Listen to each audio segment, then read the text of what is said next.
All right, joining us now, Oklahoma Senator Markwayne Mullin is with us. Senator, it looks like our next defense secretary will be my friend and colleague, Pete Hegseth. What's your reaction to the vote today? Sean, I'm telling you, Pete set the bar high for candidates on how you go and win votes. He is working all the way up to literally the last hour. I was with him just a second ago. He was still on the phone. You're right. Him and Tillis did have a good meeting today. And I'm telling you, Pete and Jenny, they're a power couple. The way they attacked the media, the way that the media came after them, and they just faced it front on. They took the shots over the head, and they never blinked. They never stepped back. They just continued moving forward. Pete earned this vote today because of his ability to go into the fire and win the fight. I have been so impressed by him. Through this process, I get to call him a friend like you. Yeah, this just was X'd out. It was put on X by Senator Tom Tillis. From the beginning, I have been clear about my position. If President Trump's nominees were reported favorably out of the relevant committees, I would support their confirmation on the Senate floor, absent new material information on their qualifications. Once Pete Hegseth's nomination was sent to the floor by my colleagues on the Senate Armed Services Committee, I conducted my own due diligence, including asking tough questions of Pete. I appreciated his candor and openness in answering them.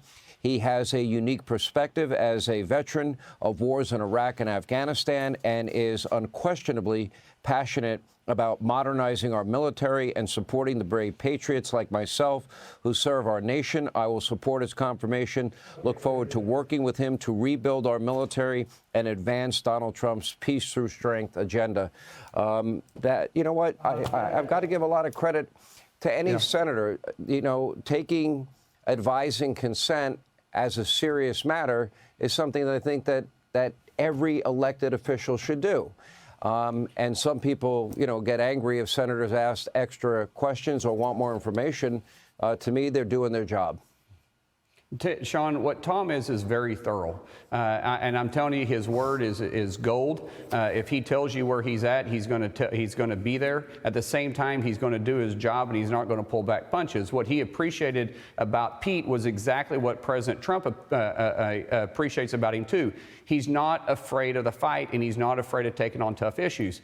Pete sat there and would take the questions, and he didn't dodge them. He didn't hide from them. He addressed every single one of them, and that's why he was able to win the votes over. Now, we knew we were walking into a situation where we may lose 3 people, and we started there. We started there thinking that we're going to have 50-50 on this vote, and then Senator J.D. Vance is going to be able to cast the deciding vote on this one.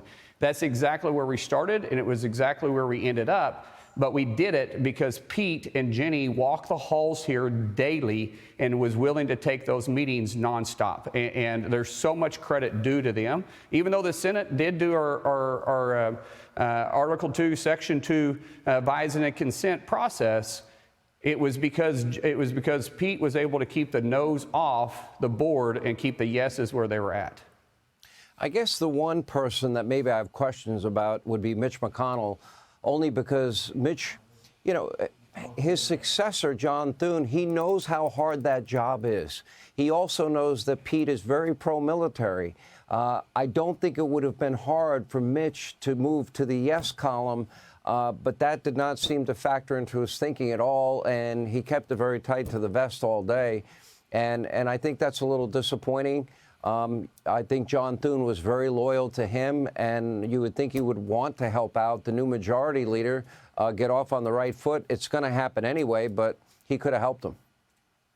I never had a conversation with Mitch through this process. I did talk to Susan. I did talk to Lisa.